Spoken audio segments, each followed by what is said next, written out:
Software ఇంజనీర్లకి IT ప్రొఫెషనల్స్కి అమెరికాలో అతిపెద్దదైనటువంటి సమస్య ప్రారంభమైంది.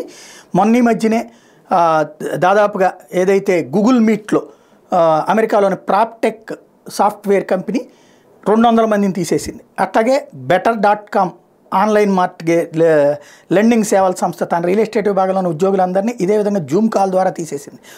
టోటల్గా చూస్తే ఐటీ ఉద్యోగులను తొలగిస్తున్నాయి అనేక సంస్థలు, చిన్న మధ్యస్థాయి కంపెనీలు, అంకుర సంస్థల్లో పనిచేసే వాళ్ళందరికీ కూడా ఉద్యోగాలు పోతున్నాయి.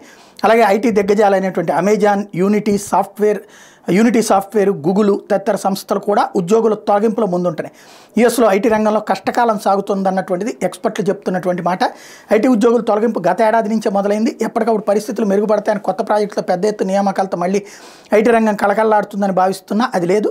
గత ఏడాదిలో అమెరికాలో ఐటీ కంపెనీలు దాదాపు 2,40,000 మంది ఉద్యోగులను తొలగించారు.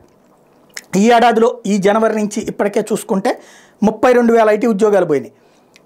తాజాగా స్నాప్ ఇంక్ అనే సంస్థ తన ఉద్యోగుల 10% 540 మందిని తొలగించింది. వాక్తా ఇంక్ మరో సంస్థ 400 మంది ఉద్యోగులను తీసేసింది. గత నెలలో ఈ విషయాన్ని తేల్చెప్పింది. మైక్రోసాఫ్ట్ తన గేమింగ్ డివిజన్లో, అమెజాన్ ప్రైమ్ వీడియో విభాగంలో, వీడియో గేమ్ సాఫ్ట్వేర్ సేవల సంస్థ యూనిటీ సాఫ్ట్వేర్ మేనేజింగ్ అంకురం డిస్కార్డ్ 100 సంఖ్యలో ఉద్యోగులను తొలగిస్తూ ఉన్నారు.